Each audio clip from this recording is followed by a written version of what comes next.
Bienvenue au podcast Sac du Cœur. Mon nom est Didier Orméjus. Et cette semaine, eh bien, je vais être rejoint par mon compagnon du NFL Red Zone à tous les dimanches, Jasmin Leroux. Jasmin et moi, on était séparés ce dimanche. J'étais à Hamilton pour le match de demi-finale de l'Est entre les Alouettes et les Tiger Cats. On s'est dit pourquoi pas parler, trouver une façon là, de parler NFL quand même. Alors, on va le faire durant le podcast. On va faire une revue des matchs qui ont retenu notre attention lors de la 12e semaine d'activité du côté de la NFL. Ensuite de ça, comme c'est le cas toutes les semaines, Marc-André Chaloux va venir afin de partager avec nous ses conseils au niveau du fantasy football. Et je vais terminer l'épisode en parlant justement du match éliminatoire des Alouettes, la saison des Alouettes qui s'est terminée au terrain Tim Hortons contre les Tiger Cats. Ah, mon Dieu, on va avoir l'occasion d'en parler. Je garde ça pour la fin, là, comme pièce de résistance à la toute fin du podcast. Alors, sans plus tarder, Jasmin va venir se joindre à moi justement afin de parler de la NFL, de qu'est-ce qui a retenu notre attention. Alors, Jasmin, bon, comme c'est le cas toutes les semaines, ça a été une semaine d'activité très occupée du côté de la NFL. Ça a commencé jeudi avec les matchs, les 3 rencontres présentées lors de la journée de l'Action de grâce américaine. On va commencer avec un match qui s'est joué dimanche. C'était un résultat, je dirais pas surprenant, le fait que les Bengals ont vaincu les Steelers de Pittsburgh, mais c'est la façon dont les Bengals ont écrasé les Steelers, une victoire de 41-10. En fait, c'était 31-3 à la mi-temps, donc la marque finale ne représente même pas nécessairement l'allure de la rencontre. C'est rare de voir les Steelers manger une claque comme ça. Oui, des fois, bon, ils se font surprendre, mais généralement, les matchs sont serrés. Mais là, écoute, les Bengals, il faut vraiment leur donner crédit. Eux qui nous avaient déçus, là, tu t'en souviens, après leur victoire contre les Ravens, on les avait couronnés, Ouais. on avait embarqué sur le bandwagon. Là, la semaine suivante, ils avaient perdu contre Mike White et les Jets de New Et York. Mais gagner, c'est un processus. Donc, du côté des Bengals, j'ai l'impression là, qu'on apprend justement à comment gérer le succès et à jouer de façon constante. Qu'est-ce que tu as retenu de la performance des Bengals ou de la performance des Steelers? ben, écoute, comme tu l'as dit, les Bengals ont complètement pilé sur les Steelers et à la mi-temps, il n'y avait même plus de match, c'était même plus serré du tout. C'est-à-dire que le 41-10, comme tu le dis, ne reflète même pas tant que ça le match. Ça aurait pu être 60-6 au final de cette rencontre-là. Les Bengals ont vraiment dominé la rencontre. Moi, je retiens notamment qu'on avait le retour de TJ Watt avec les Steelers et que ça n'a absolument rien changé. Il avait raté le match la semaine dernière, puis on se disait, bon, le général revient cette semaine pour les Steelers. Et les Bengals, dès le début de la rencontre, ont été dominants, notamment avec le jeu au sol. Joe Mixon a eu un match incroyable, 165 verges dans ce match-là. Il a marqué 2 touchés aussi. Lui, c'est le fun de le voir revenir. D'ailleurs, c'est une parenthèse, mais Joe Mixon, je trouve ça le fun de le voir revenir cette année. C'est un gars qui a tellement été blessé dans les dernières années. Et là, cette année, tu as l'impression qu'on le voit vraiment finalement avoir, on va toucher du bois, là, une saison complète pour le moment. Il ne s'est Ouais. pas blessé ou à peu près pas. Et on voit tout le talent qu'il a. Il a vraiment aidé les Bengals. Alors moi, j'ai retenu que c'était, comme tu l'as dit, une grosse performance de Cincinnati. Ce que je veux surtout retenir, moi, c'est ce qu'on va voir d'eux la semaine prochaine. Et on aura l'occasion d'en reparler plus tard dans notre conversation. Mais moi, c'est vraiment ça. C'est que je me souviens de la victoire contre les Ravens il y a quelques semaines qu'on qualifiait de victoire signature pour les Bengals. Et la semaine suivante, ça a été une défaite signature contre les Jets aussi Ouais. et Mike White. Alors, écoute, les Bengals sont une équipe que moi, j'adore depuis le début de l'année et je leur souhaite vraiment que ça fonctionne et qu'ils puissent prendre un envol qui soit là, durable et qu'ils puissent aller en séries éliminatoires. Je pense que c'est une équipe qui a un super potentiel. Mais j'ai quand même juste mes réserves de voir comment ça va être la semaine prochaine. Et du côté des Steelers, ben écoute, c'est difficile à expliquer. Roethlisberger n'a pas été là du tout. On n'a rien vu, honnêtement, de l'attaque des Steelers. J'aurais bien de la difficulté à te faire un bilan de l'attaque des Steelers dans ce match-là. Chase Claypool a fait un bel attrapé ou deux. Deontay Johnson aussi, mais il n'y avait vraiment rien qui fonctionnait. Et au bout du compte, c'est une 3e défaite de suite de Roethlisberger contre les Bengals. Alors, mine de rien, ça commence presque à être une petite bête noire depuis 1 an et demi pour Roethlisberger. Ouais, écoute, Big Ben qui a été victime de 3 revirements lors de cette Mhm. rencontre. Puis, écoute, il est âgé de 39 ans. Là, on est rendu à la fin du mois de novembre. Là, on est presque rendu au mois de décembre. Je ne sais pas si t'en souviens, on en avait Mhm. parlé au début de la saison durant Red Zone. Les Ouais. vieux carrières, il faut les surveiller une fois qu'on arrive au mois de décembre, au mois de novembre, naturellement. Puis Big Ben, bon, écoute, il semblait d'être un carrière qui était au bout du rouleau dès le début de la saison. Là, ça paraît encore plus. Il est tellement rendu immobile, pas capable de s'enlever du chemin lorsque la pression s'amène. Encore une fois, on n'est pas capable, en mesure de générer une attaque au sol constante en plus de ça pour l'épauler. Najee Harris est talentueux, mais la ligne attaque n'est pas en mesure de créer des brèches. Mais vraiment, les Bengals, écoute, on a été brûlés une fois, comme tu l'as dit, après leur victoire contre les Ravens de Baltimore. Donc, on va voir là. Est-ce qu'ils vont encore une fois s'asseoir sur leur laurier? Est-ce qu'ils vont se présenter dès le début de la rencontre la semaine prochaine? Eh bien, on va avoir une réponse dès le début de la rencontre. Ben oui, mais comme tu l'as dit, Joe Mixon, il a vraiment été solide. Depuis quelques semaines, on mise beaucoup plus sur le jeu au sol du côté des Bengals de Ouais, Cincinnati. Mixon est un des demi à l'attaque les plus talentueux de la NFL. Sauce en était parlé au début de la saison. S'il pouvait juste rester en santé, jusqu'à présent, c'est le cas. Alors, il connaît vraiment une bonne saison. Je veux mentionner également le nom du joueur de ligne défensive, Trey Hendrickson, du côté des exact, Bengals. ouais. L'ancien des Saints, hey, Jasmin, il est rendu à 10 sacs et demi. L'année dernière, il Une avait échappée atteint un sommet provoquée aussi personnel dans ce à 13 et match-là. demi. Oui, oui, non, c'est ça, écoute. Et puis, tu sais, il est constant à toutes les semaines. C'est un joueur qui a une présence, soit avec des sacs, des plaqués pour perte. Il est constamment dans le champ arrière de l'équipe adverse. Les Bengals ont du talent, ils ont du très bon jeune talent, autant en attaque qu'en défense. Mais comme je l'ai dit tout à l'heure, gagner, c'est un processus. On a vu, on a échoué le premier test de la saison après la victoire contre les Ravens. On s'est fait surprendre par les Jets. On va voir. On est allé chercher une autre grosse victoire contre une équipe de notre section. Est-ce qu'on va jouer avec le même aplomb la semaine prochaine? Ça, c'est quelque chose qu'on va surveiller durant le NFL Red Zone ensemble. Maintenant, il y a les On s'en Buccaneers de reparle Tampa Bay. dimanche. On s'en parle dimanche, exactement. On prend ça en note et on s'en reparle. Les Bucks, eux, ils ont gagné 38-31 contre les Colts d'Indianapolis. Ça a été un match serré du début à la fin, rempli de revirements, d'échanges d'avance. Bon, le revirement, les Colts en particulier, ils ont été victimes de 5 revirements, dont 3 par Carson Wentz. Qu'est-ce que tu as retenu là, de cette rencontre? Ben, écoute, j'ai trouvé que ça a été peut-être le meilleur match de la journée dans toutes les rencontres du dimanche. Ça a été la rencontre peut-être la plus enlevante, comme tu l'as dit. Il y a eu beaucoup de choses qui se sont passées dans ce match-là. Les Bucks ont pris les devants une fois au début de la rencontre, mais ensuite, les Colts ont vraiment pris l'ascendant dans la rencontre et ont mené cette rencontre-là presque tout le match jusqu'au quatrième quart. Moi, ce que je retiens beaucoup de cette rencontre-là, c'est que je m'explique mal qu'est-ce qu'on a fait avec Jonathan Taylor, qui avait eu une rencontre incroyable la semaine dernière avec 5 touchés. D'ailleurs, cette semaine, ça a été Leonard Fournette qui en a eu 4 dans cette rencontre-là aussi. On Ben pourra en oui. reparler. Mais pour Taylor, pour compléter sur lui, c'est que, bon, dès le début du match, on a vu que les Bucks voulaient limiter Taylor. C'était le plan de match, ça paraissait. On était beaucoup dans ses jambes très rapidement. Et c'est normal, tu as envie de dire, avec la saison qu'il a et avec le match qu'il a eu la semaine dernière. Mais on dirait que les Colts ont accepté le fait que les Bucks voulaient empêcher Taylor de courir et ont voulu se remettre plus vers la passe ou vers d'autres options, ce qui fait un petit peu moins de sens dans la mesure où c'est Taylor le numéro un de cette équipe-là. Et moi, je m'expliquais mal qu'on ne lui fasse pas plus confiance. Non seulement il est arrêté rapidement par les Bucks, mais il y avait très peu de courses aussi. Lorsqu'il a amorcé le quatrième quart, il n'avait couru que 8 fois, je crois, avec le ballon au début du quatrième quart Ouais. pour quelque chose comme 30 verges. Alors écoute, Il on a se terminé le demandait match qu'est-ce avec qui se 16 passe avec courses. Jonathan Taylor. Ben oui, exactement. Il a terminé le match avec 16 courses et il en a eu 8, je crois, sur la dernière séquence où il a marqué un touché d'ailleurs. Et lorsque tu regardes ses statistiques, au final, il a 16 courses et je me souviens pas exactement combien de verges, tout près de 100, mais il en a eu comme 8 courses pour 60 verges lors de la dernière séquence à l'attaque ou une des dernières séquences à l'attaque des Colts lorsqu'il a marqué son touché finalement. Mais c'est pas représentatif de tout le match ou lors de la rencontre. Écoute, il y a des moments là, où des séquences à l'attaque, on ne l'utilisait absolument pas aucune fois sur la séquence, ce qui ne fait pour moi aucun sens. C'est-à-dire que c'est ça, je m'explique mal un petit peu comment on a accepté le fait que Taylor était le plan de match adverse. Carson Wentz, on le sait, toi et moi, Didier, c'est un corps arrière qui est capable de faire de bonnes choses quand même, mais il fait partie de la catégorie des corps arrière où, idéalement, il ne faut pas que tu lui demandes de faire tout le travail lors d'un match et de réaliser toutes les passes qu'on a à réaliser. Et là, dans ce match-là, ben, ça a été un petit peu ce qu'on lui a demandé. Finalement, on s'en est quand même bien sorti parce qu'on a marqué 31 points. Mais au final, ça a été une défaite quand même contre les Bucks. Un match où Tom Brady a été bien, mais ça a surtout été Leonard Fournette qui a été la grande vedette de ce match-là pour Tampa Bay. 4 touchés dans ce match-là, 3 au sol, un par la passe, dont le dernier touché gagnant du match sur une course là, de 25 verges, une super belle course là, où il a trouvé de l'espace Ouais. d'aller sur la gauche pour marquer le dernier touché du match. Alors moi, c'est ce que je vais retenir de cette rencontre-là. Tu as un gars qui marque 5 touchés et qui fait quoi, 53 points fantasy. Et la semaine suivante, ben, tu vois que sur la première séquence à l'attaque, on est sur lui, puis le plan de match est sur lui, et tu acceptes ça rapidement et tu te dis, bah, d'accord, on va l'oublier pour la rencontre. Moi, pour moi, ça faisait pas de sens, ce côté-là, pour les Colts.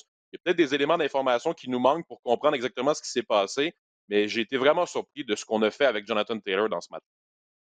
Ben, à un certain moment, si je ne me trompe pas, les Colts ont une séquence où ils ont eu une vingtaine de jeux consécutifs en attaque où Taylor n'a pas touché au ballon. Ça ne peut pas arriver. Exact, Oui, exact. OK, comme tu l'as dit, du côté du plan de match des Buccaneers, naturellement, la priorité, c'était d'arrêter Jonathan Taylor et l'attaque au sol des Colts d'Indianapolis, mais tu ne peux pas laisser l'adversaire dicter l'allure de la rencontre de cette façon-là. Il faut que tu essaies de courir. Je sais que les Bucs ont une très bonne défense contre le jeu au sol, mais ton identité, c'est Jonathan Taylor et le jeu au sol. Donc, du côté de Frank Reich, vraiment, il a failli à la tâche au niveau de son plan de match, justement en laissant les Buccaneers dicter l'allure de la rencontre. Ça ne peut vraiment pas arriver. Tu as parlé de Leonard Fournette qui a connu un fond match. Ce qui est intéressant du côté des Buccaneers de Tampa Bay, il ne faut pas oublier qu'on est toujours privé des services d'Antonio Brown. Là. Ça fait longtemps qu'on ne l'a pas Mmh. vu. Gronk a connu un excellent match, 7 réceptions, 123 verges. Il avait l'air du Gronk de ses belles années avec les Ouais. Patriots de la Nouvelle-Angleterre. Mais je trouve que c'est intéressant, ça, pour les Bucks, parce que ça fait un bout de temps que leur attaque n'a pas été à 100%. Gronk avait manqué beaucoup de temps de jeu. Antonio Brown n'est pas là. Puis malgré tout, on est en mesure d'aller chercher des victoires et sans une grosse performance nécessairement de Tom Brady qui a plus géré la rencontre dimanche contre les Colts d'Indianapolis. Ouais, et 2 notes sur ce que tu viens de dire. De Gronkowski a fait 123 verges et n'a même pas eu de toucher. Ça, c'est très rare qu'on voit ça parce qu'habituellement, Gronk, sa signature, c'est d'avoir des touchés. Alors là, il a eu un bon match, mais n'a jamais eu le ballon dans la zone des buts. Et pour Antonio Brown, ben justement, je pense qu'on parle de lui pour revenir cette semaine. Là. Ça pourrait être la fin de cette absence-là pour Antonio Brown. Alors, ça pourrait être un bon retour. C'est pas confirmé encore qu'il va jouer dimanche, mais de ce qu'on lisait la semaine dernière, il s'approchait vraiment d'un retour au jeu. Oui, mais en tout cas, c'est une belle opportunité qui a été ratée par les Colts parce que, comme tu l'as mentionné, ils avaient l'avance. Écoute, tu as l'avance, justement, cours avec Jonathan Taylor afin Eh d'écouler le oui, temps. On aurait dû gagner ce match-là. On va peut-être s'en vouloir à la fin de la saison du côté tout à fait. d'Indianapolis. Euh, L'ancienne équipe de Tom Brady, Jasmin, les Patriots de Nouvelle-Angleterre, ils ont défait les Titans du Tennessee, les Titans qui étaient la première tête de série du côté de l'Américaine. Ça a été une victoire des Patriots par la marque de 36-13. Les Titans ont été victimes de 9 revirements à leurs 2 derniers matchs. 5 la semaine précédente, 4 contre les Patriots. C'est simple, écoute, on n'a plus de talent à la position de receveur. Avec les blessures à A.J. Brown, Julio Jones, même Marcus Johnson est sur la liste des blessés. Je regardais les statistiques, je me disais, mon Dieu, c'est qui ces gars-là à qui Tannehill lançait le ballon? Oui, on a connu du succès au sol, mais écoute, ça prend des jeux explosifs avec le jeu aérien, puis on n'en a tout simplement pas. Qu'est-ce qui a retenu ton attention de cette victoire des Patriots contre les Titans? Ben, écoute, un peu comme tu l'as dit, le match avait commencé avant la rencontre parce qu'on voyait les Titans être tellement décimés par les blessures et avoir tellement de blessés. On avait 3 receveurs de passe, comme tu l'as dit, avec Brown, Jones et Johnson qui étaient blessés. Et tu as 2 porteurs de ballon avec Derrick Henry et Jeremy McNichols qui n'étaient pas là pour ce match-là. Alors, quand on parlait pour les Colts juste avant en disant que c'est une opportunité ratée parce que les Titans ont perdu eux aussi et ça aurait été une bonne chance pour les Colts de pouvoir prendre l'ascendant un petit peu, de revenir à seulement une victoire des Titans du Tennessee. Les Patriots ont été incroyables dans ce match-là et c'est une équipe qui est complètement transformée. Rappelle-toi, Didier, en début de saison, lorsqu'on parlait, toi et moi, de les Patriots à domicile. Je pense qu'ils ont commencé l'année 0-3 à Foxborough, au Gillette Oui, Stadium. oui. Et là, soudainement, c'est redevenu une forteresse, le Gillette Stadium. On est sur une séquence incroyable à domicile. Je ne sais pas si tu as vu ça. Les 3 derniers matchs des Patriots, c'est 135-33 le pointage en faveur des Patriots à Wow. domicile. Alors, dans les 3 derniers matchs qu'on a eu au Gillette Stadium, on domine là, par 5 fois l'adversaire. Alors, c'est incroyable ce qui se passe présentement avec les Patriots. Ils sont de retour au premier rang de leur section et c'est tout à fait mérité pour eux. Les Pats ont été vraiment dominants dans cette rencontre-là. Mac Jones a fait du bon travail, encore une fois, n'a absolument rien à se reprocher dans ce duel-là. 2 passes de toucher. On est allé aussi avec le jeu au sol à certains moments. Ça a été assez varié au niveau de l'attaque. Et les Titans n'ont jamais vraiment été dans cette rencontre-là. Mais comme tu le dis, je mets quand même le bémol par rapport au nombre de blessés qu'il y avait. Puis là, on vient de parler des blessés en attaque, mais il y en avait aussi beaucoup en défense des blessés pour les Titans. Il manquait 5 partants, là, si je ne me trompe pas, en défense aussi. Alors bref, c'était pas une rencontre facile pour eux de se déplacer en plus à Foxborough où l'équipe est complètement en feu présentement avec les Patriots.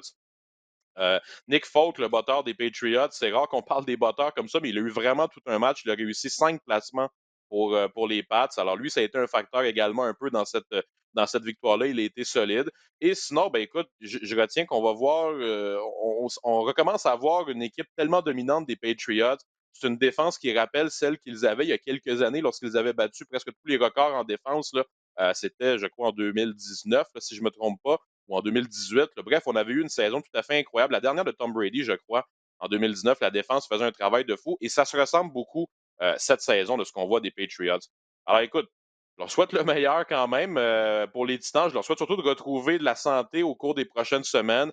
Ouais, A.J. Brown a surtout, été ouais. placé sur la liste des blessés. Donc, c'est au moins 3 matchs d'absence pour lui. Derrick Henry, bon, on attend toujours son retour. Julio Jones est éligible à revenir à tout moment. Je ne pense pas qu'il semble prêt, là, selon ce qu'on lit aussi. Jeremy McNichols, c'est pas nécessairement une absence si dommageable, mais dans la mesure où on en a eu beaucoup d'autres, des absences, elle fait mal aussi. Le seul point peut-être positif qu'on pourrait ressortir de ce match-là pour les Titans, c'est la tenue du jeu au sol quand même, parce que tu as eu deux porteurs de ballon différents, Donta Foreman et Hilliard, qui ont eu 100 verges chacun, plus de 100 verges chacun au sol. Alors Ouais, ça, c'est mais un point positif de voir ça. ouais, ben, du côté des Patriots, je pense qu'on avait concédé la course. On s'est dit, regarde, ils ne nous Ben oui, battront pas en passant le ballon. Donc, c'est la raison pour laquelle les Titans étaient en mesure de courir avec le ballon avec autant de succès. Tu parlais de la défense des Patriots. Il y a Matt Judon là, qui connaît vraiment toute une saison. Son ben oui. sommet personnel pour les sacs du quart était de 9 sacs et demi. Et puis là, il est déjà rendu à 11 sacs et demi. Il connaît de loin la meilleure saison de sa carrière. Il a toujours été un joueur solide avec les Ravens de Baltimore.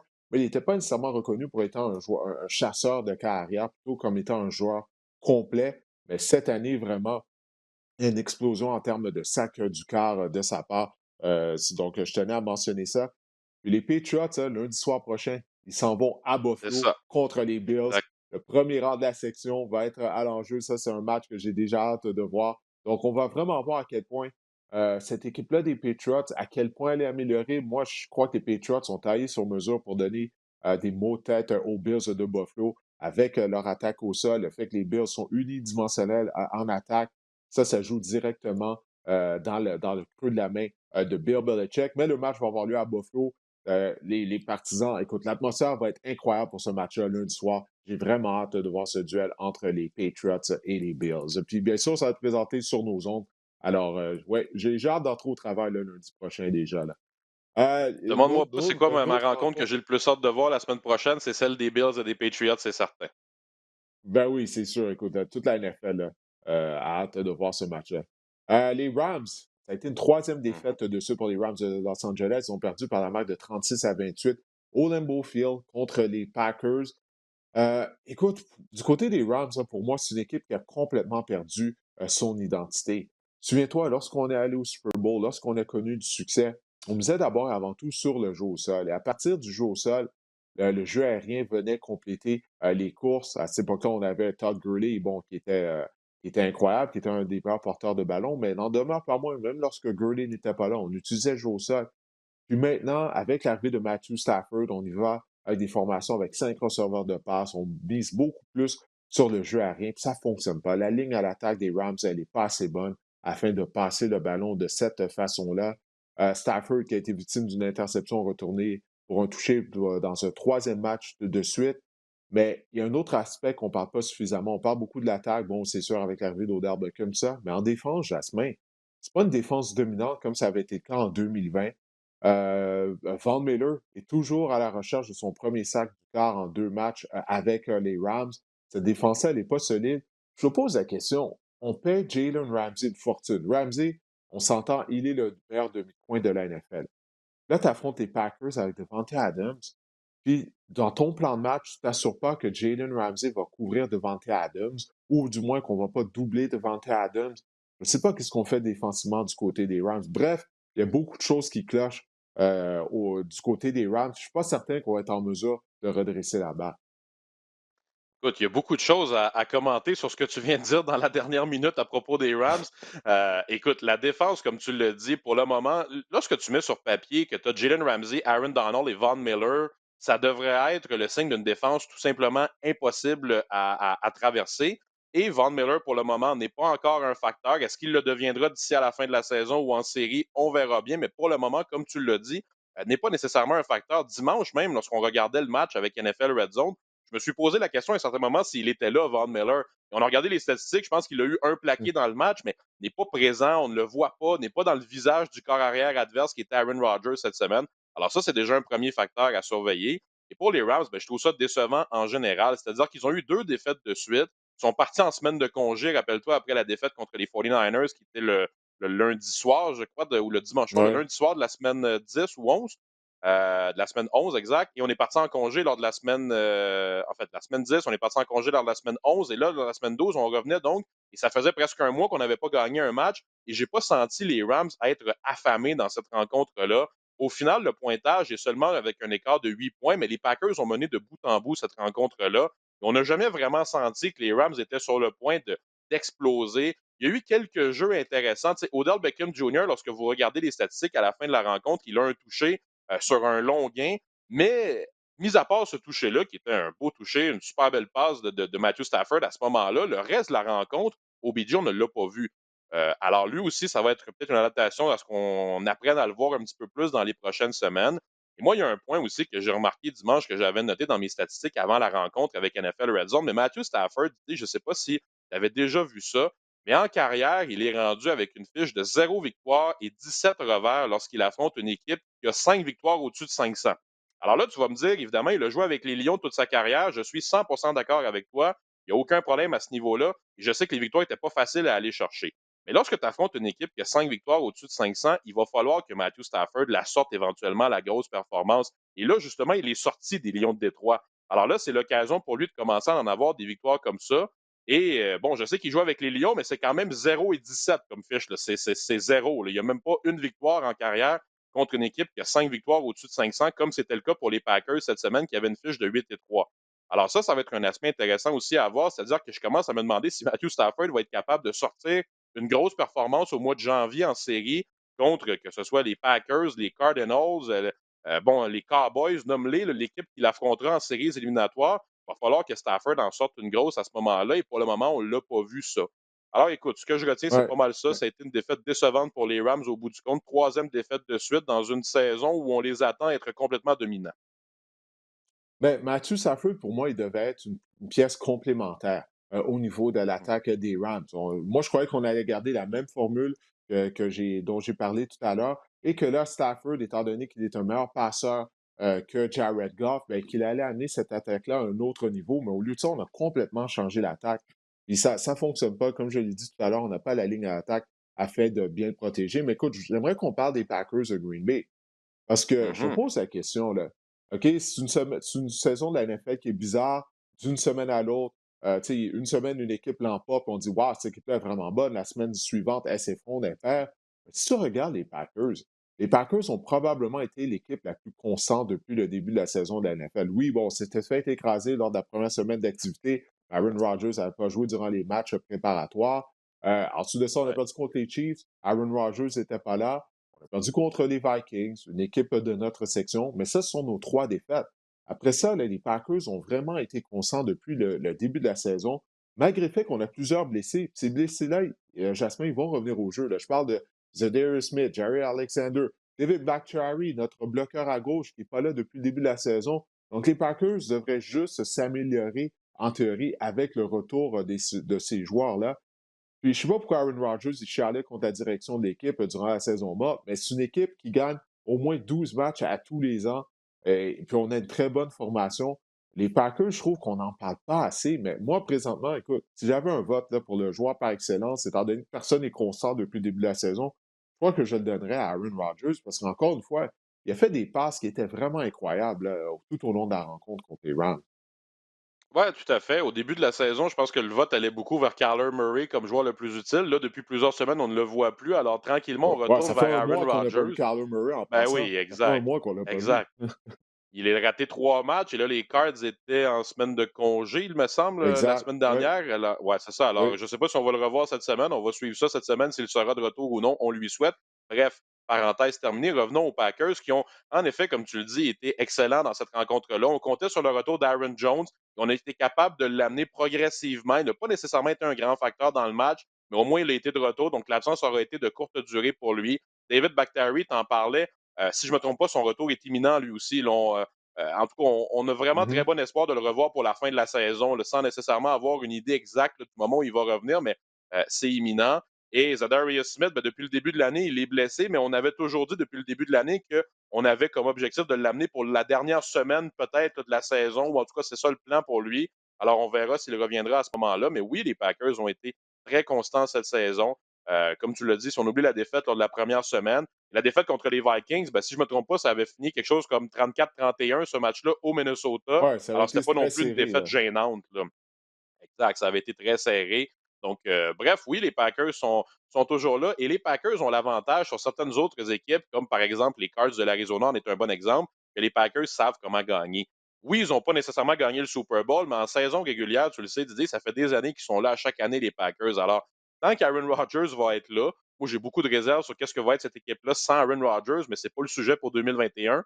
Ça le sera peut-être pour 2022. Mais tant qu'Aaron Rodgers est là, cette équipe-là est dominante et fait du très bon travail. Devante Adams était confronté à certains moments à Jalen Ramsey, mais a quand même réussi à avoir des attrapés et à faire le jeu qu'on avait besoin quand même s'il n'a pas été explosif. Alors bref, c'est une très belle performance pour les Packers. Il n'y a pas grand-chose à dire, non pas parce que ça n'a pas été bon, mais juste parce que, bon, tout a quand même bien été pour les Packers dans ce match-là. Et comme je le dis, il y a seulement 8 points d'écart avec les Rams, mais ne vous fiez pas au pointage. Les Packers ont vraiment mené cette rencontre-là, à mon avis, et l'ont mérité de bout en bout. Oui, retour au jeu d'Aaron Jones, A.J. Dillon qui était toujours présent. Il ajoute un Mhm. élément de robustesse vraiment à l'attaque des Packers.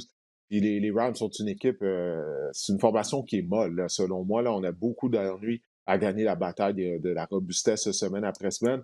Mais pour en finir avec les Packers, on va devoir attendre aux éliminatoires afin de les juger parce que Mhm. c'est là, ils nous ont laissé sur notre appétit lors des dernières années. Matt Lafleur prend des décisions qui sont très douteuses lors des matchs éliminatoires. On se souviendra l'année dernière de la façon dont ça s'était terminé contre les Buccaneers de Tampa Bay. Mais présentement, écoute, pour moi, c'est l'équipe numéro un dans la NFL en ce moment, les Packers de Green Bay. Puis, en tout cas, personnellement, je trouve qu'on n'en parle pas suffisamment dans les médias. Il y a un autre match qui a retenu notre attention, ça a été la victoire par la marque de 34-26 des 49ers de San Francisco, justement contre les Vikings du Minnesota. La première chose qui me vient à la tête lorsque je pense à cette rencontre-là, c'est Kirk Cousins qui s'est placé sous le garde au lieu du centre lors de quatrième essai et des buts. Quatrième essai, une verge à franchir près de la zone des buts. Ah, Kirk, incroyable. On est obligé d'utiliser un temps d'arrêt, Jasmin, euh, étant donné que Cousins n'était pas placé sous le bon joueur. Mais les Niners, hein, on a retrouvé notre formule là, depuis quoi? 3 semaines, un mois environ. On y va avec le jeu au sol à outrance. OK? Exact. On met au défi les équipes d'arrêter notre jeu au sol. Puis s'ils ne sont pas capables, on continue de courir avec le ballon. S'il faut courir 40 fois, on va le faire du côté de Kyle Shanahan. Ah, tout à fait. Le jeu au sol des 49ers, c'est leur signature et ça a encore été le cas dans ce match. Elijah Mitchell, qui est une belle découverte cette année, à mon opinion, il a été blessé lors de quelques matchs, mais lorsqu'il est là, pardon, excuse-moi, c'est un excellent porteur de ballon et il a accumulé plus de 100 verges dans cette rencontre-là. Debo Samuel, un receveur de passe, faut-il le rappeler, a marqué 2 touchés au sol dans cette rencontre-là. D'ailleurs, si je ne me trompe pas, c'est le premier dans l'histoire de l'ère du Super Bowl là, comme receveur de passe à inscrire 2 touchés au sol dans un match. Statistique intéressante en passant. Mais oui, les 49ers ont été très bons avec le jeu au sol dans ce match-là. Les Niners n'ont pas été chanceux depuis 2 ans, tu le sais, avec le nombre de blessés. Et là, il y en a encore des blessés, mais on va dire qu'on réussit à garder ça en contrôle présentement et que la liste des blessés n'est pas infinie comme elle l'avait été à certains moments plus tôt cette saison et surtout l'an dernier. Alors, c'est de bon augure pour eux quand même.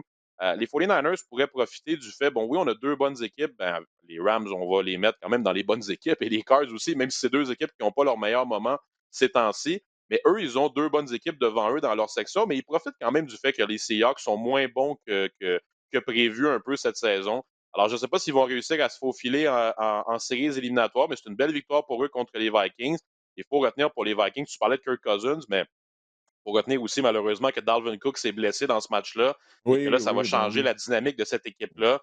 Dalvin Cook s'est blessé. Je ne sais pas si les gens ont vu la séquence où il s'est blessé. C'était un peu curieux.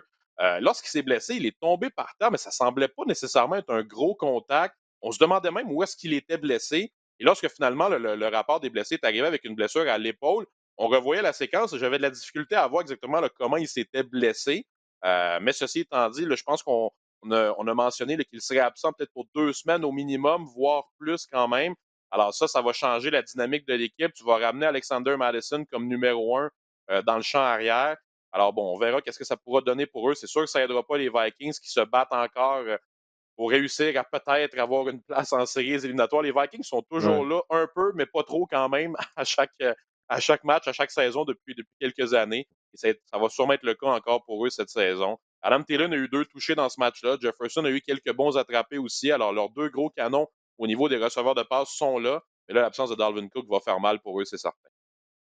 Ouais, la seule chose, souviens-toi, Madison, lorsqu'il a été appelé à remplacer Dalvin Cook depuis 2 ans, généralement, il fait le travail, là. Il est un bon porteur de Exact. ballon. Il n'est pas Dalvin Cook, mais quand même, c'est un excellent demi à l'attaque.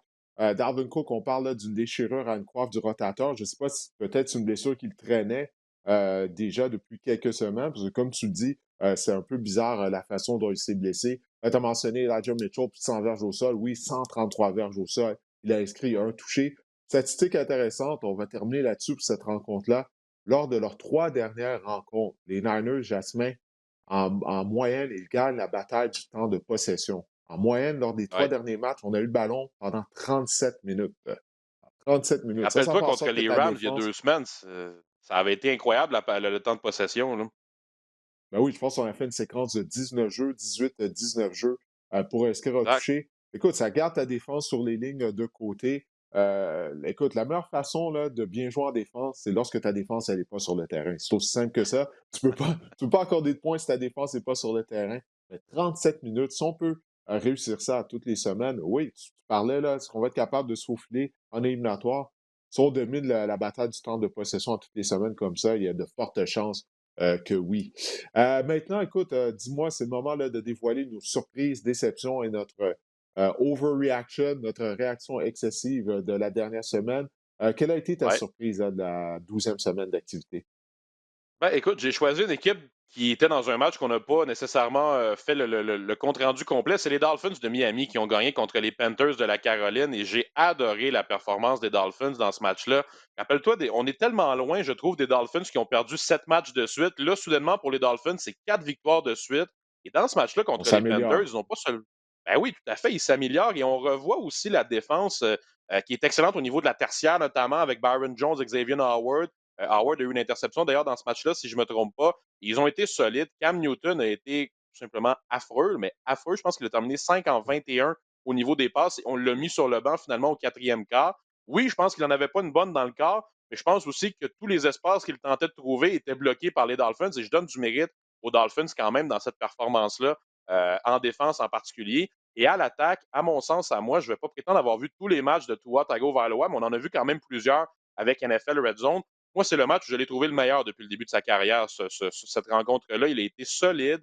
Les passes étaient précises. Il réussit à trouver les ouvertures et les bonnes passes au bon moment, au bon receveur de passes. Honnêtement, il a eu vraiment une très belle journée dimanche. Et c'est de bon augure parce que je vais t'avouer, moi, que Tagovailoa, c'est pas celui en lequel j'ai le plus confiance, honnêtement, de ce qu'on voit de lui depuis 1 an et demi. Je sais qu'il a été blessé à plusieurs moments et je sais qu'il a un très beau potentiel. Je me rappelle de lui lorsqu'il était dans la NCAA et on parlait de lui depuis des années. Mais de ce qu'on voit de lui dans la NFL depuis qu'il est arrivé, je l'ai parfois trouvé un petit peu inconstant, ça c'est assuré, mais manquait parfois un Ouais. petit peu Ben, justement là, du gros jeu. Là. Et cette semaine, en tout cas, moi j'ai l'impression que c'est le meilleur match que j'ai vu de Tagovailoa depuis le début de sa carrière. ouais, bon, on est souvent sévère à l'endroit de tout, hein, parce que, bon, naturellement, l'année dernière, Justin Herbert a connu toute une saison. Les Ouais. carrières recrues, Joe Burrow, qui a été repêché la même année, avait démontré de belles choses lors de sa saison recrue. Mais toi, clairement, il s'est amélioré depuis le début de la saison. Écoute, il n'a Mhm. pas un gros bras, il aime compléter de courtes passes, mais comme tu dis, non, écoute, il a connu un bon match, ça, c'est indéniable. La question de savoir ce qu'il va pouvoir faire ça semaine après semaine. Moi, pour ma surprise de la semaine, je vais retourner dans le temps jusqu'à jeudi dernier, le jeudi de l'Action de grâce, la victoire des Raiders à Dallas. Moi, personnellement, je croyais que la saison des Raiders était terminée, là, avec le mois d'enfer qu'on a connu, avec toute l'affaire de John Gruden, Damon Arnett, Henry Ruggs. Je me disais, écoute, c'est tout simplement trop au niveau de l'émotion pour cette équipe-là. C'est quoi? On est allé à Dallas, le jeudi de l'Action de grâce américaine. On a été capable d'aller chercher une belle victoire. Ça fait en sorte que les Raiders sont au plus fort de la course pour une place en éliminatoire du côté de l'association américaine. Je pense vraiment qu'il faut donner crédit à l'entraîneur remplaçant l'entraîneur par intérim, à Derek Carr, afin d'avoir été en mesure de garder la concentration des joueurs. On continue de se battre semaine après semaine du côté des Raiders. Je pense que ça valait la peine de mentionner ça. Écoute, tu as mentionné Un Cam excellent Newton, choix. c'est ma déception. Oui, merci. Ouais. Écoute, ma déception de la semaine, moi, c'est Cam Newton. Tu en as parlé de Cam, 5 en 21, 92 verges, aucune passe de toucher, 2 interceptions contre les Dolphins. Tu vois, juste là, de parler de ces statistiques, comment ça reflète à quel point ça a été laborieux. Ah, écoute, il y a eu de l'enthousiasme, hein. Souviens-toi de son premier match, quand il s'est présenté sur le terrain, tout de suite, a marqué un touché. Mais là, c'est terminé. C'est terminé. Cam, c'est malheureux. Physiquement, il n'est plus le joueur qu'il était plutôt au cours de sa carrière. Donc, c'est vraiment malheureux. Puis en passant, la saison de Christian McCaffrey, elle est terminée en raison du blessure à une Exact. cheville. Il retourne sur la liste des blessés. Ah, c'est malheureux, hein? Souviens-toi de sa saison magique il y a 2 ans, 1000 verges au sol, 1000 verges par voie de réception. Ben, depuis, il est constamment sur la liste des blessés. Toi, de ton côté, quelle est ta déception de la semaine? J'ai hâte de voir si Marc-André va vous mentionner Chubba Hubbard et Alexander Mattison, mais ces deux gars cette semaine, que s'ils sont disponibles dans les fantasy, je les surveillerai sur les agents libres. Je pense qu'ils vont avoir de grosses semaines en raison des blessés. Mais oui, pour compléter, moi, sur ma déception de la semaine, moi, je vais la donner à Los Angeles. Et là, vous allez me dire à laquelle des deux équipes? Ben, aller aux deux équipes de Los Angeles. C'est-à-dire les Rams, on ne reviendra pas sur tout ce qu'on vient de parler, mais les Rams, je les ai trouvés décevants cette semaine avec une troisième défaite de suite alors qu'ils avaient la chance de faire un statement avec une grosse victoire. Et un autre match dont on n'a pas parlé, c'est la défaite des Chargers cette semaine également, qui ont perdu contre les Broncos de Denver. Oui, c'est jamais un match facile d'aller jouer à Denver, mais les Chargers, j'ai tellement l'impression cette année, Didier, qu'ils perdent des occasions de gagner des matchs qu'ils pourraient remporter. C'est une équipe qu'on voyait en début de saison avoir une chance de se rendre en éliminatoire, surtout avec la saison un petit peu plus en deçà des attentes que les Chiefs ont connues. La porte était ouverte quand même dans la section si les Chargers avaient défoncé cette porte, permets-moi l'expression, et ils ne le font pas semaine après semaine. Je suis déçu de voir les Chargers et cette semaine en particulier, ben écoute, les Broncos ont fait du bon travail dans cette rencontre-là, mais seulement 13 points pour les Chargers. Un touché marqué là, tout juste avant la fin de la demi et un autre en fin de rencontre. Mais tu sais, on n'a jamais vraiment été dans le coup dans cette rencontre-là. Ça a été vraiment une victoire là, sans équivoque des Broncos de Denver. Et comme je le disais, je sais que c'est pas facile d'aller jouer à Denver, surtout pour une équipe de Los Angeles. C'est pas le même climat, comme on dit. Mais ceci étant dit, Ouais. ça n'excuse pas tout quand même. C'est des matchs de section que les Chargers échappent. Et moi, pour moi, c'est ma déception de la semaine. Je vais la donner à la ville de Los Angeles au complet. À la ville. Là. Les Lakers aussi, étant donné qu'ils ne connaissent pas un bon Tout début le de monde, saison au tout le monde. basketball, pourquoi pas inclure les Lakers là-dedans? Écoute, les Chargers, moi, je me pose la question, est-ce qu'ils sont améliorés comparativement à l'année dernière? C'est sérieusement, là. On a effectué un La changement question se pose. d'entraîneur et tout. Ben oui, non, c'est ça Et exactement. Il Herbert, reste encore du temps à la saison. Oui. non, j'allais Vas-y, juste qu'est-ce dire, que tu as à dire Herbert, sur je pense Jackson que tu seras Herbert? d'accord avec moi que l'année dernière, je pense qu'il était meilleur que cette année. De ce qu'on a vu l'année dernière, il semblait plus dominant que cette année. Alors, je sais que c'est toujours, il faut faire attention avec les joueurs de deuxième année. Il y a toujours le fameux mythe là, à propos des joueurs de deuxième année. Mais je pense que La Herbert gang de en la est deuxième victime. Je ne sais année. pas ce que tu en penses, là, mais Ben, écoute, on a changé son environnement parce qu'il avait une très bonne relation avec son entraîneur des carrières la saison dernière, Pep Hamilton. On a changé le coordinateur à l'attaque, on a changé l'entraîneur des carrières. Donc, moi, c'est quelque chose que j'avais hâte de surveiller. Il a bien commencé la saison, mais il y a plusieurs choses qui ne fonctionnent pas du côté des Chargers. Mike Williams, on ne le voit plus depuis des semaines, mis à part le toucher qu'il a marqué contre les Steelers. Les Steelers, il y avait une erreur de couverture sur le jeu. C'est pour ça qu'il a inscrit un long toucher. On va plus chercher des gros morceaux de terrain avec notre jeu aérien. Puis la défense, c'est toujours un problème. Encore une fois, on s'est fait piler sur le corps. On a accordé, j'ai oublié combien de verges, mais on a accordé, je crois, plus de 130 verges au sol aux Broncos de Denver. Ça continue d'être un problème. Donc, les Chargers, ouais, qui déçoivent, terminent pas bien la saison. Il reste encore des matchs, là, mais pour l'instant, ça va pas bien. Écoute, on va y aller rapidement. Maintenant, ta réaction excessive, là, ton overreaction de la semaine, Jasmin. ben, justement, je vais terminer rapidement, Didier, en te faisant un petit clin d'œil à propos des Bengals. On en a parlé en début d'intervention. On ne va pas revenir sur tout ce qu'on a dit sur les Bengals, mais moi, je mettrais quand même un petit astérix en disant attendons pour les Bengals. Victoire de 41-10 contre les Steelers, mais la dernière fois qu'ils ont fait ça, ils ont perdu contre les Jets la semaine suivante. Alors, on va voir cette semaine qu'est-ce que ce sera pour eux, pour les Bengals. Moi, c'est une équipe, je m'en cache pas, depuis le début de l'année, je les adore et je leur souhaite vraiment d'aller en série éliminatoire. Mais c'est ça. Cette semaine, on reçoit justement les Chargers de Los Angeles à domicile. Alors ça, c'est une Mhm. très belle rencontre intéressante à surveiller des deux équipes qu'on a parlé beaucoup là, au cours des dernières minutes. Alors ce serait intéressant de voir, mais les Bengals, mettons un petit astérix et attendons avant de vraiment s'enflammer sur eux. Toi, de ton côté? Ben, ouais, ben écoute, de mon côté, c'est un peu à l'opposé. Moi, ce sont les Titans du Tennessee. Moi, ma Mmh. réaction excessive, c'est que les Titans vont rater les éliminatoires. Puis je sais, là, on a déjà quoi, 8 victoires en banque du côté des Titans, puis ils vont probablement participer aux éliminatoires, surtout qu'ils ont un calendrier qui est assez facile. Mais écoute, là, on fait faillite en termes de talent du côté de l'attaque, là. On n'a plus de receveurs, Vraiment. on n'a plus vraiment de porteurs de ballon. Bon, oui, OK, les porteurs de ballon ont eu lieu d'avancer plus de 100 verges au sol, mais les Patriots concédaient la course. Écoute, si tu ne peux pas marquer de points, je vois pas comment tu peux gagner des matchs, là. Si tu as autant d'ennuis du côté de l'attaque, on a même quelques blessés également du côté de l'unité défensive. Alors, je dis pas que ça va arriver, que les Titans vont rater une participation en éliminatoire, parce que ça prendrait une implosion spectaculaire, mais en raison des nombreux blessés, c'est une possibilité, là. Puis oui, je sais, ils ont gagné leurs 2 matchs contre les Colts, donc les Colts doivent les dépasser au classement carrément, on ne peut pas juste terminer avec une fiche identique. Je veux juste dire, il faut garder un œil sur les Titans du Tennessee parce que présentement, ça va vraiment pas bien et il n'y a pas de renforts qui s'en viennent prochainement non plus afin d'ajouter du punch à l'attaque. Ouais, Alors, ben, écoute, écoute, si ça Jasmin, devait arriver, ce serait oui, dommage. ouais, ça serait dommage, ça serait dommage, ça serait vraiment une implosion spectaculaire. En tout cas, on va voir si ça va arriver. Bon, ben écoute, Jasmin, hey, je te remercie. Je sais que tu as une semaine chargée comme à l'habitude. Je te remercie de ton passage au podcast. Et écoute, on se retrouve dimanche au NFL Red Zone. Bien sûr, on invite les gens à venir nous regarder via le site web du rds.ca. Tout à fait. Merci beaucoup, Didier, de l'invitation. Ça me fait toujours plaisir de jaser football. On ne l'avait pas fait cette semaine. Il me manquait ma petite dose là, hebdomadaire de discussion football avec Didier. Alors, on est correct maintenant Bon, ben jusqu'à c'est dimanche. fait. On est correct jusqu'à dimanche, ça va. Ouais, Merci, attention à toi, Didier. Jasmin. Salut. Salut. Alors, on va se tourner maintenant du côté du fantasy football. On accueille bien sûr Marc-André Chaloux. Ah, Marc-André, je viens d'en parler avec Jasmin. Les blessés, Christian McCaffrey placé sur la liste des blessés, notamment à la position de porteur de ballon. Dalvin Cook, qui va être absent pendant au moins 2 semaines. Est-ce que tu as des recommandations pour les gens qui sont propriétaires de ces deux demi à l'attaque, là? Est-ce qu'il y a des joueurs qui peuvent aller cibler? On a parlé d'Alexander Madison, mais est-ce qu'il y en a d'autres? Ben, premièrement, on va commencer. Jasmin serait heureux d'apprendre que je vais vous parler de Alexander Madison pour commencer. Bon, tu en avais parlé tout à l'heure. Dalvin Cook va rater quelques rencontres en raison d'une blessure à une épaule.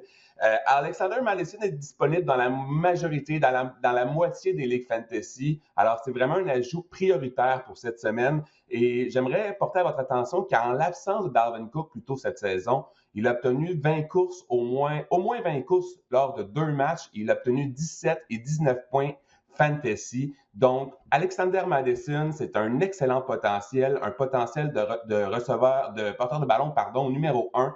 Et cette semaine, les Vikings affrontent les Lions. Alors, Hmm. le duel ou l'affrontement est évidemment assez invitant, merci. Donc, Alexander Madison, une priorité pour vous cette semaine. Et maintenant, Christian McCaffrey, il est de retour sur la liste des blessés. Sa saison est terminée. Chubba Hubbard, est-ce qu'il demeure une bonne option afin de remplacer Christian McCaffrey? On rembarque dans le train de notre compatriote Chuba Hubbard cette semaine. Hmm. Oui, il est une excellente option pour remplacer Christian McCaffrey. Il faut dire, par exemple, que les Panthers sont en congé cette semaine, mais en fantasy, c'est vraiment... Vous ne pouvez pas attendre une autre semaine de plus pour ajouter Chuba Hubbard s'il est disponible dans votre ligue fantasy. On suppose que Hubbard va avoir la majorité des portées ou des opportunités dans le champ arrière des Panthers. Il faut dire que entre la semaine 4 et la semaine 8, il avait obtenu, en l'absence de McCaffrey plutôt cette saison, il avait obtenu au moins 12 points fantasy lors de 3 matchs. C'est sûr qu'on a vu davantage de Amir Abdullah lorsque Christian McCaffrey est tombé au combat dimanche dernier, mais c'était vraiment contre les Dolphins. Bon, c'était un match un peu où ça s'en allait nulle part pour les Panthers. On avait fait du football de rattrapage. Amir Abdullah, je pense qu'il pourrait peut-être voler des opportunités, spécialement dans le jeu aérien des Panthers, mais vraiment, pour les prochaines semaines, Chuba Hubbard est un excellent pivot, un excellent flex pour vous, à tout le moins, et un ajout aussi nécessaire. Oui, écoute, et il y a également un autre demi à l'attaque que tu recommandes. Il s'agit de Jamal Williams. Pourquoi Jamal Williams? À la suite de la blessure à DeAndre Swift? Exactement. Son utilisation va dépendre de l'état de santé de DeAndre Swift. On croit que Swift sera peut-être en mesure de jouer. Il est incertain ou très incertain pour le moment. C'est vraiment à surveiller. Mais si jamais DeAndre Swift ne joue pas, ben Jamal Williams est vraiment un ajout intéressant pour vous. Il devrait avoir donc c'est un ajout de volume, hein, Didier, contre la Minnesota. Jamal Ouais. Williams, il aura énormément de volume dans le champ arrière. Des Lions, il faut dire que les Vikings sont 30e dans la NFL pour les verges accordées au sol. Donc, c'est un affrontement favorable pour Jamal Williams. Et on l'a vu lors de la semaine dernière, lors du match de l'Action de grâce. Il a touché au ballon 20 fois contre les Bears. Il a obtenu 83 verges. Donc, c'est un ajout intéressant, Jamal Williams, cette semaine.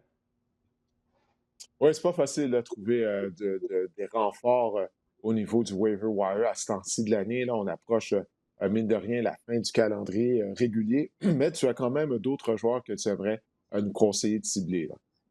J'en ai 6 pour vous cette semaine. J'ai 3 autres porteurs de ballon pour vous. Je vais vous parler de Boston Scott, puisque Miles Sanders n'est pas à 100% du côté des Eagles. Et Boston Scott a vraiment été utilisé énormément contre les Giants. Il a obtenu 11 points fantasy. Et les Eagles affrontent les Jets cette semaine. Et on sait que les Jets, contre la course, ils sont misérables. Ils ont accordé 20 touchés au sol cette saison. Les Jets. Wow. Donc, c'est le plus haut total dans la NFL. Donc, je crois que Boston Scott peut être une excellente option cette semaine. Je vais vous parler de Matt Breida, qui est de plus en plus impliqué. Hein. On voit son rôle grandir dans l'attaque des Bills. C'est toujours Devin Singletary qui obtient le plus d'opportunités, où il est le plus présent sur les jeux. Mais on dirait que Matt Breida prend de plus en plus du galon dans cette attaque-là. Et à Ouais. mon humble Zach avis, Moss il est blessé semble... aussi. Hein? Pardon? Zach Moss est amoché aussi, là, si je me souviens bien. Il a raté la Non, dernière rencontre. on l'avait laissé de côté. On dit healthy scratch dans son cas. Ah, c'est. Donc, Ah, Zach OK. Moss a été laissé de côté. Puis Matt Breida, pour moi, a l'air du porteur de ballon le plus explosif par moment dans cette attaque-là. Et je voulais finir avec le duo Dontrell Hilliard et Dante Foreman. C'est une situation quand même Est-ce que tu difficile y crois? Non, mais c'est difficile à lire en ce moment, ce qui se passe dans le champ arrière distant. Je pense on va vraiment changer de philosophie, d'après moi, au cours de la semaine de congé qui s'en vient. On va peut-être devenir un peu une attaque vraiment axée sur le jeu au sol. Les deux ont obtenu 100 verges, mais Jerry McNichols ne jouait pas. Il pourrait revenir au jeu lors de la semaine 14 contre les Jaguars. Mais je pense que peut-être mettre ces deux porteurs de ballon, à tout le moins sur votre banc, peut être une excellente stratégie. Ah, ben écoute, c'est noté. J'ai bien hâte de voir ça. Ouais, la semaine de congé qui arrive à point là, pour les Titans du J'ai- Tennessee. Quels sont les autres joueurs, ouais, justement, que tu nous conseilles de cibler? Du côté des receveurs de passe, il faut absolument que je vous parle de Kendrick Bourne, qui passe un peu sous le radar cette saison, mais qui connaît une excellente saison. Kendrick Bourne, 4 fois en 7 matchs cette saison, 4 fois lors de ses 7 derniers matchs, il a obtenu au moins 11 points fantasy. Il est le receveur numéro 21 dans la NFL ou fantasy cette saison. Il n'a pas vraiment un haut plafond, hein, il n'a pas un toit cathédral, mais il a quand même un bon plancher, Kendrick Bourne, cette année. C'est un excellent receveur de passe numéro 3 pour votre formation fantasy ou un excellent pivot. Je veux vous parler également de Josh Reynolds qui, on s'entend que les Lions sont vraiment à la recherche d'une étincelle et de productivité à la position de receveur de passe. Et depuis qu'on a acquis Josh Reynolds récemment, il est utilisé à bon escient. Il court des tracés, il est énormément sur le terrain. Il a inscrit un touché la semaine dernière. Et il faut dire que Josh Reynolds, il avait eu des flashs avec les Rams, on s'en souvient, il y a une couple d'années. Donc, Ouais. ça peut être une option intéressante dans les poules. On dit deep, là. On parle des poules à 14 équipes, voire 16 équipes, à tout le moins pour le placer sur votre banc. Et je voulais, en terminant, vous parler de Foster Moreau, qui, lui, c'est l'ailier rapproché des Raiders, Darren Waller, et son cas est très, très, très douteux pour cette semaine. Et lors de la semaine numéro 7, Foster Moreau, en l'absence de Darren Waller, avait obtenu 12 points fantasy. Et les Raiders affrontent le Washington cette semaine. Donc, Foster Moreau pourrait être une option quand même intéressante aussi pour vous. Ouais, Morrow qui a vraiment tout un gabarit. Là. Il est très grand, très gros, donc il demeure une cible de choix près de la zone des buts. Athlétique, malgré son gros gabarit. Donc oui, il n'y a pas beaucoup d'ailiers rapprochés. Là. C'est difficile encore plus de trouver un ailier rapproché à ce temps-ci de l'année, mais effectivement, si Waller n'est pas en mesure de jouer, Morrow, je pense qu'il va quand même faire partie du plan de match, peut-être pas comme Waller, Mais Derek Carr nous a démontré qu'il aimait le cibler quand même. J'aime beaucoup un bonus, j'aime beaucoup Logan Thomas aussi, peut-être à surveiller cette semaine. Là, il était de retour au Il est jeu revenu au jeu hier. lundi soir, oui. Hier, il a été ciblé dans l'attaque par Tyler Heinicke, dans l'attaque de Washington. Donc, lui aussi, peut-être à surveiller cette semaine également. Écoute, on a commencé en parlant de demi à l'attaque. On va terminer en parlant des demi à l'attaque également, parce que c'est vraiment une saison bizarre à cette position-là en termes de fantasy football. Plusieurs des joueurs qui, au début de la saison, ont été repêchés en première ronde, là, ils tirent de la patte ou même sont carrément sur la liste des blessés, ne sont même plus en uniforme depuis quelques semaines. Je pense notamment, bien sûr, à Derek Henry. Je veux mettre en lumière avec vous ce matin les porteurs de ballon qui ont été choisis en première ronde, le top 10, à quel point c'est l'hécatombe dans la NFL, c'est fascinant. On a parlé de Christian McCaffrey, que sa saison est terminée. Dalvin Cook a déjà raté 2 matchs, il va en rater d'autres.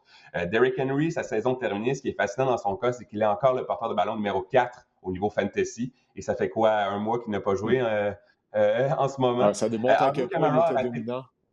Ouais, c'était tout simplement incroyable. Alvin Kamara a raté 3 matchs. Nick Chubb a raté 3 matchs. Et bon, là, on a vu le retour de Kareem Hunt qui est venu lui voler les opportunités dans le charrière des Browns. Ezekiel Elliott est mal en point. On devrait probablement voir davantage de Tony Pollard cette semaine, à tout le moins, du côté des Cowboys. Aaron Jones a raté Oui, des les matchs. Cowboys. Oui, excuse-moi de Oui, t'interrompre, mais du côté de Dallas, on parlait de peut-être donner une semaine de congé à Ezekiel Elliott afin de lui donner du temps pour se remettre là, de cette blessure à un genou qui le dérange depuis environ 2 semaines. Donc ça va être quelque chose à surveiller. Hein. J'ai lu que Ezekiel Elliott a dit que lui, si on lui dit rien, il va jouer, mais si les entraîneurs décident que c'est peut-être mieux pour lui de prendre une semaine de congé, on devrait voir davantage de Tony Pollard chez Mm. les Cowboys. Mais mon point que je vais apporter, c'est qu'il n'y a rien de convaincu dans ce top 10-là que vous venez de voir pour la fin de la saison, mis à part probablement Jonathan Taylor, qui est le porteur de ballon numéro 1 au niveau fantasy en ce moment. Saquon Barkley n'a pas été très convaincant contre les Eagles, à part une course. Je pense qu'il a tenu 12 courses, 40 verges, dont une course de 32. Donc, ça reste 11 courses pour 8 verges ensuite. Ezekiel Elliott, bon, blessé. Aaron Jones, blessé. Il y a l'émergence d'A.J. Dillon. Je pense qu'A.J. Dillon est vraiment un porteur de ballon explosif en ce moment. Je ne suis pas Ouais, convaincu surtout à ce qu'Aaron temps-ci Jones de aurait... l'année au Lambeau Field Ouais, avec la température et tout, on dirait que ça avantage son style de jeu. Oui. il est robuste, il est costaud, ça fait mal lorsqu'il rentre dans les défenses adverses. Et bon, Najee Harris est constant, mais il est constant comme un porteur de ballon. C'est le plus grand porteur de ballon de 3 verges par course cette saison dans la NFL. Avec la ligne à l'attaque, tu en as parlé, une ligne à l'attaque qui est quand même assez médiocre. Et tu sais, c'est fascinant de voir à quel point, en ce moment, le top 6 des porteurs de ballon fantasy, il y a Jonathan Taylor, évidemment. Puis par la suite, il y a Austin Eckler, Joe Mixon, James Conner, qui est dans le top 6. Donc, ce qu'on peut remarquer, c'est que les Poolers ont vraiment pu trouver des perles à l'extérieur du top 10. Austin Eckler est tout simplement incroyable. Joe Mixon est incroyable en ce moment. Je pense, avec les Bengals, il connaît vraiment une saison. Il passe sous le radar, lui aussi, je trouve. Puis il connaît vraiment une saison exceptionnelle. Et qu'à dire de James Conner, qui ne fait que marquer des touchés pour les Cards. Donc, c'est ça qu'on peut remarquer. Les perles du côté des porteurs de ballon étaient davantage lors des rondes 2, 3, 4 pour vous en ce moment. Oui, absolument. Puis même, écoute, James Conner, je ne suis pas certain, c'est un joueur qui a été repêché même là, avant le début de la saison au niveau des repêchages de fantasy football. L'année dernière, ça avait vraiment été laborieux pour lui avec les Steelers de Pittsburgh. Là, il a relancé sa carrière du côté des Cardinals. Comme quoi qu'il faut être actif là, au niveau des joueurs autonomes, au niveau du waiver wire. Tu sais, des fois, même si ça va bien, mais si tu un joueur qui ne performe pas sur ton banc, garde-le pas sur le banc, va en chercher un autre à cette position-là sur le waiver wire. C'est de cette façon-là qu'on trouve par chance des perles rares souvent. Exactement. Je voulais mettre en lumière l'hécatombe sur des porteurs de ballon fantasy cette année. Et Dieu sait que c'est important un porteur de ballon en fantasy. La plupart des porteurs de ballon sont des choix de première ronde parce que c'est la base fantasy. C'est tellement dur de se trouver des porteurs de ballon qui sont efficaces aussi. Mais cette année, c'est ça. C'est une drôle d'année bizarre. C'est une année bizarre dans la NFL et même au niveau fantasy. Ah, C'est une année bizarre au niveau des porteurs de ballon. oui. Bon, ben écoute, Marc-André, je te remercie de ton passage au podcast et de tes conseils fantasy football. J'espère que ça va aider les gens, là, puisque là, mine de rien, la saison du fantasy football là, achève. On est rendu au mois de décembre presque. Alors là, une ou deux victoires peuvent faire la différence afin de participer aux éliminatoires. On espère que tes conseils vont aider les gens qui nous écoutent ou qui nous regardent. Écoute, je te Reste remercie, avec nous, c'est le Marc-André. dernier droit. Oui, exactement. Continuez de nous écouter toutes les semaines. Marc-André va continuer d'y aller de conseils afin de vous aider pour aller remporter la cagnotte de votre ligue de fantasy football. Alors, merci beaucoup, Marc-André, puis on se reparle la semaine prochaine. Merci. Alors, bien sûr, je vais vous parler des Alouettes. Leur saison s'est terminée malheureusement à Hamilton dimanche après-midi lors de la demi-finale de l'Est dans le cadre des éliminatoires de la Ligue canadienne de football. Puis qu'est-ce qui a été décevant de la performance des Alouettes? C'est que plusieurs des problèmes qu'on a eu au cours de la saison, qu'on pensait qui étaient réglés, ben, se sont tous présentés à nouveau dimanche contre les Tiger Cats de Hamilton. Souvent, les Alouettes ont été leur pire ennemi au cours de la saison régulière en raison des revirements et des pénalités. Puis tout ça, ça refait surface. Trevor Harris a été victime de 3 revirements en première demi. Plus tôt cette saison, c'était Vernon Adams qui faisait cadeau du ballon. Une des choses qu'on disait de Harris, c'est qu'il protège bien le ballon. Mais là, ça n'a vraiment pas été le cas contre les Tiger Cats de Hamilton. On a eu 8 pénalités pour une soixantaine de verges uniquement lors des 30 premières minutes de jeu. Résultat, c'est qu'Hamilton avait une avance de 20-3 à la mi-temps. Malgré tout, les Alouettes auraient pu revenir dans le match parce que la défense a fermé la porte pendant la majorité de la deuxième demi. Encore une fois, les revirements. On a été incapable de terminer nos séquences avec des touchés. Harris a terminé avec 364 verges par la passe, mais on n'a pas marqué de points du côté des Alouettes. On a été incapable de terminer nos séquences avec des touchés. Puis ça aussi, ça avait été un problème récurrent au cours de la saison régulière. La ligne à l'attaque était à surveiller avant la rencontre. On en parlait beaucoup. Elle n'a pas été capable de protéger Harris face à la formidable ligne défensive des Tiger Cats de Hamilton menée par Ted Laurent et Dylan Wynn. Une pression constante sur Trevor Harris. Ça a été un match difficile pour David Foucault qui remplaçait Philippe Gagnon au sein de la formation partante à la position de garde à gauche.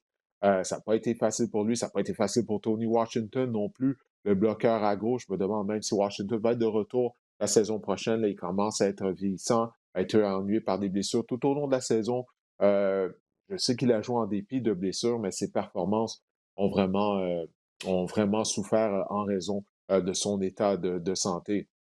Donc, c'est simple. Les Tiger Cats ont gagné la guerre des tranchées en raison de leur ligne défensive qui a donné le ton à la rencontre. On n'est pas obligé d'aller chercher plus loin afin d'expliquer les ennuis des Alouettes. Puis on avait parlé beaucoup du côté des Alouettes au cours de la semaine de préparation, notamment en secondaire de ligne Patrick Lavols. Patrick Lavols, moi, qui est un joueur que j'adore. C'est un chic type avec les médias. Il est toujours très gentil. Il aime faire le spectacle. Il a pris la décision de se donner en spectacle lors d'une des disponibilités médias des Alouettes. Malheureusement, ben, il n'a pas performé sur le terrain. Il est revenu l'hanter. Je ne sais pas si vous avez vu là, sur le compte Twitter, via les réseaux sociaux des Tiger Cats de Hamilton. Après la rencontre, il s'est amusé à ses dépens.